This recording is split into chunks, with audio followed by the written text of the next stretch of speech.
आज सुनिए सुधीर ओखते जी की लिखी कहानी विमला की शादी। रामधन चाचा की लड़की विवाह योग्य हो गई है। उसके विवाह के खर्चे को लेकर रामधन चाचा आश्वस्त है। कतई चिंता नहीं है उन्हें विवाह में होने वाले खर्चे की। उसका प्रबंध तो नौकरी रहते ही कर लिया था। चाचा किसी स्कूल के अध्यापक तो थे नहीं, वे तो सरकारी महकमे में क्लर्क थे। चाचा अपनी 38 साल सरकारी जिंदगी में क्लर्क ही बने रहे। नौकरी के आरंभ में ही जन सामान्य समस्याओं से जुड़ा एक ऐसा टेबल हाथ लगा कि बाद में उस टेबल को छोड़ने की इच्छा ही ना हुई। जनता से जुड़ा व्यक्ति एकाएक जन सामान्य से अपने आप को अलग कैसे कर सकता है? प्रमोशन के प्रलोभन भी रामधन चाचा को विचलित नहीं कर सके। हालांकि उस टेबल पर जमे रहने के लिए उन्हें बड़ी लड़ाइयां लड़नी पड़ी, जेबें गरम करनी पड़ी, पर जीत अंततः रामधन चाचा की ही होती थी। रामधन चाचा ने जन सामान्य के इस महान कार्य में मात्र विभाग प्रमुख को ही सहभागिता का अवसर दिया। विभाग प्रमुख बदलते रहे, पर चाचा ने उन्हें अपने बस में रखा। सारांश यह है कि जब चाचा सेवानिवृत्त हुए तो गांव में कई एकड़ जमीन, बड़ा सा सुंदर मकान एवं सुख सुविधाओं की संपूर्ण आधुनिक वस्तुएं घर में थी। रामधन चाचा ने एक गहरी सांस लेकर आसमान की तरफ निहारा। होठों ही होठों में कुछ बुदबुदाए और उनके हाथ स्वतः ही जुड़ते चले गए। आकाश और ऐसे व्यक्तियों का पता नहीं क्या संबंध है। शायद ऐसे व्यक्ति अपने जीवन की ऊंचाई को आकाश जितना मानते हों और जब तब उसे तौलते रहते हों। ऐसा भी हो सकता है कि आकाश में छुपी गुप्त शक्तियों से इनका कोई गुप्त समझौता हो। साधारण तौर पर ऐसा भी समझा जाता है कि ऐसे व्यक्ति धार्मिक प्रवृत्ति के होते हैं। अंततः आकाश मार्ग से उस पर रहते कृपा निधानों का आशीर्वाद पाने हेतु ऊपर निहारते हों। विज्ञापन संस्कृति के इस युग में कृपा निधान भी विज्ञापित होना चाहते हैं और उन्हें विज्ञापित करने का कार्य कोई ईमानदार, मेहनतकश, सज्जन व्यक्ति तो कर नहीं सकता। जो मानव स्वयं प्रसाद की लालसा में मंदिर मंदिर भटक कर अपनी श्रद्धा शांत करते हैं, ऐसे व्यक्ति किस काम के? भगवान को भी अब इंतजार रहता है ऐसे भक्तों का जो सीधे डील करें। पंचामृत, नारियल वगैरह से अलग हटकर कुछ ऑडियो वीडियो कैसेट उस भगवान पर निर्मित कराएं तो बात बने।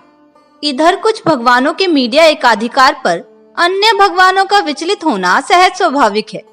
हाँ, तो बात रामधन चाचा की हो रही थी। उनकी लड़की के विवाह की हो रही थी। चाचा की लड़की का नाम विमला है।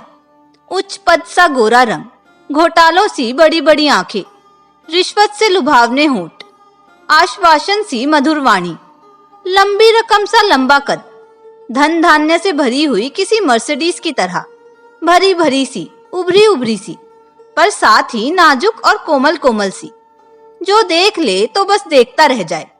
जब से गांव में आई है नित्य टंटे शुरू हो गए हैं। भाई भाई दुश्मन बन बैठे हैं, मित्र मित्र शत्रु सा व्यवहार कर रहे हैं। एक स्वर्ण पदक सी लुभावनी विमला को पाने की होड़ में आसपास के गांव भी प्रभावित होने लगे हैं। पुलिस को काम मिल गया है, लाला की बिक्री बढ़ गई है। विमला ने गांव में क्रांति सी ला दी है। चलती है तो भ्रष्ट नेता के पीछे नारे लगाती भीड़ की तरह मनचलों की टोली साथ लेकर चलती है। रामधन चाचा आजकल कुछ इसी कारण चिंतित है। गांव छोटा है, स्वर्ण पदक किसे नहीं भाता। हो सकता है कोई प्रतियोगिता के नियमों को तोड़कर वाम मार्ग से सामने आ खड़ा हो तो क्या होगा? बिटिया की जवानी घर में तो छुपाई नहीं जा सकती, और केवल जवानी होती तो इतनी चिंता नहीं थी। केवल जवानी विवाह की मोहताज नहीं होती। सुंदरता, समृद्धता के साथ हो तो ज्यादा हाहाकारी होती है। विमला वेतन की नहीं बल्कि रिश्वत की रकम सी थी, अंततः ज्यादा लुभावनी थी। रामधन चाचा की जानकारी के अनुसार विमला के दीवानों में 3 उम्मीदवार प्रमुख थे। वैसे तो सारा गांव ही उन्मादित था, पर रामधन चाचा जिन्हें गंभीरता से ले सकते थे वे 3 ही उम्मीदवार थे, बिरजू, नागेश और हेमंत। विमला तीनों को देखकर मुस्कुराती थी, इठलाती थी, बल खाती थी। अभी तक मात्र नजरों का ही खेल चल रहा था। वह उन्हें तौल रही थी। प्रेम विवाह में सदैव लड़के ही तौले जाते हैं। बिरजू गांव की प्राथमिक शाला में अध्यापक है, अतः गंभीरता से प्रेम को ले रहा है। रामधन चाचा को अचानक आदर देने लगा है। उन्हें दूर से देखकर कमानी की तरह झुक जाता है। जैसे किसी दल के विधायक अपने राष्ट्रीय अध्यक्ष के सम्मुख झुके रहते हैं। विमला को देखकर केवल नजरों में ही मुस्कुराता है। एक दिन रामधन चाचा ने उसे घर बुला भेजा। बिरजू ने उस दिन नए परिधान धारण किए और शाम की चाय के समय चाचा के दरबार में पहुंच गया। रामधन चाचा ने उसका पूर्ण निरीक्षण किया और उससे संवाद स्थापित किया। जीवन की सार्थकता किसमें है? समाधान में। पैसा क्या है? छल, हाथ का मैल। रिश्वत क्या है? पाप, अपराध। पत्नी को कैसे सुखी रखोगे? अपने प्रेम से, अपने परिवार की मधुर छाया में। जा सकते हो। नागेश सरकारी अस्पताल में आयुर्वेदिक डॉक्टर है। एक बार विमला को सर्दी खांसी की शिकायत हुई थी, तब विमला संपर्क में आई थी। 3 माह से लगातार चूरन की पुड़िया खिलाया जा रहा है। कहता है सर्दी खांसी जड़ से दूर कर देगा।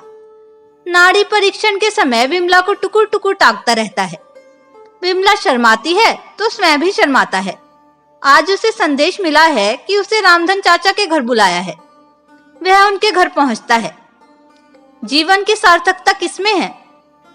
स्वस्थ निरोगी शरीर में। पैसा क्या है? मेहनत की कमाई, पेशेंट की फीस, सरकार की पगार।